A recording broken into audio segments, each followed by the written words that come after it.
कैलस की मतारी तू तो दुनिया कर ढाकेलू तोरे दरबार में आज ही कविता भी आई है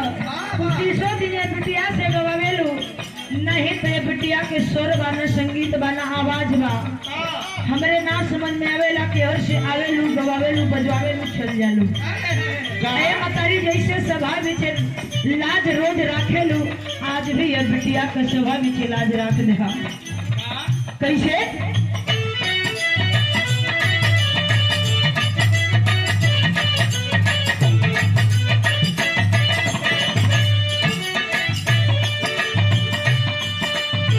हंस पे सवार होके आवो मोर मायारिया हो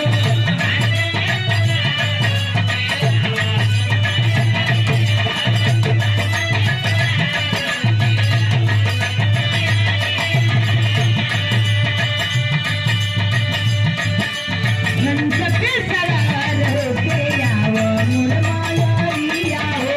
तेरत पैरू नाज नसीतार हो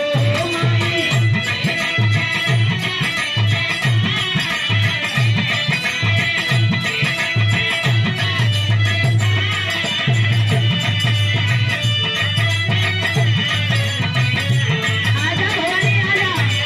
तेरा में रखो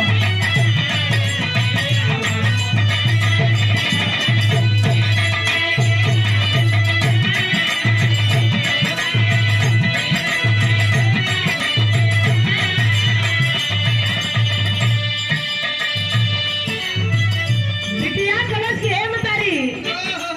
ये बिटिया के ना समझ में आवत हो कि का गाई हम का बजाई कि भैया बाबू लोगन के सामने न तो साउंड का आवाज नहीं तो कोनो चीज के सुर ताल कुछ मिलत ना नहीं बिटिया के पास कोनो स्वर है ये स्वर के सजैबू तो आपे सजैबू और सभा में लाज बचैबू आपे आके बचैबू पहली बने बिटिया में दोनों की मतारी माई और बिटिया का रिश्ता का चीज बोला कैसे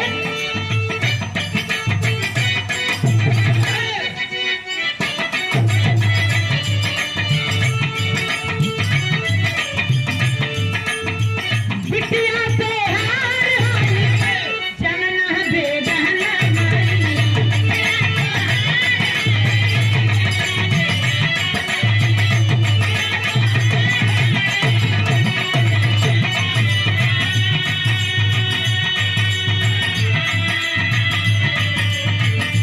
वही है हाथाई लोग माई जग कहना मारी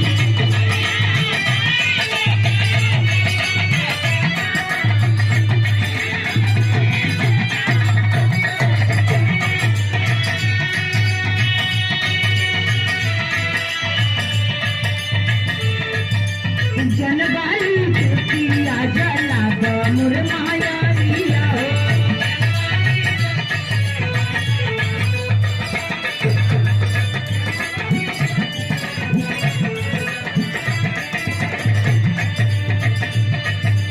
जनबाई किया जला मुर मायारिया हो बिटिया के सुनला पुकारा हो माई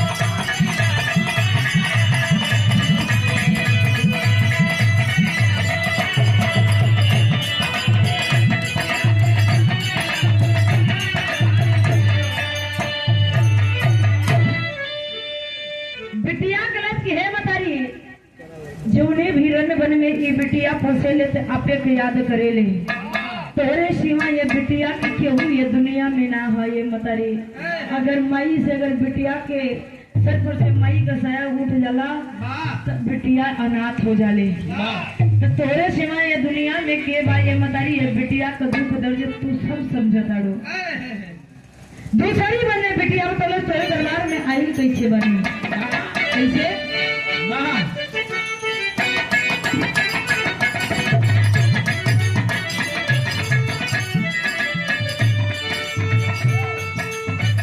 नहीं पाते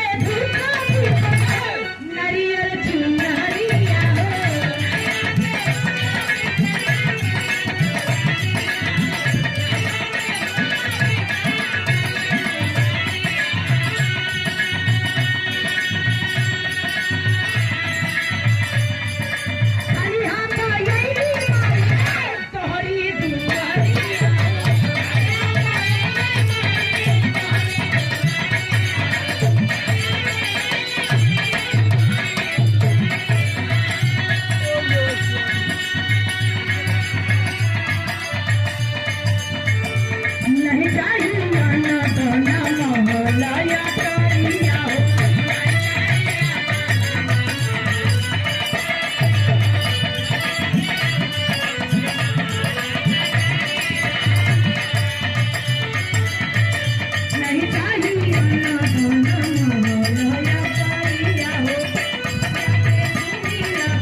मतारी कौनो चीज लेके तेरे दरबार में ना आयल बनी, एकदम खाली हाथ आयल बनी।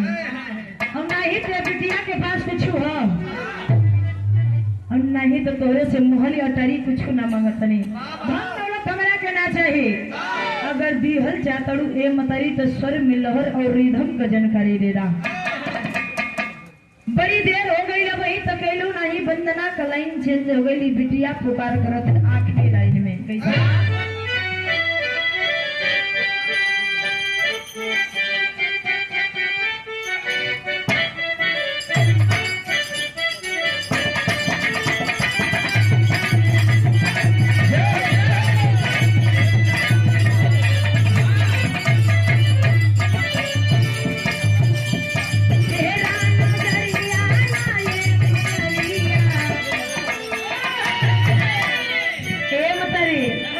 बिटिया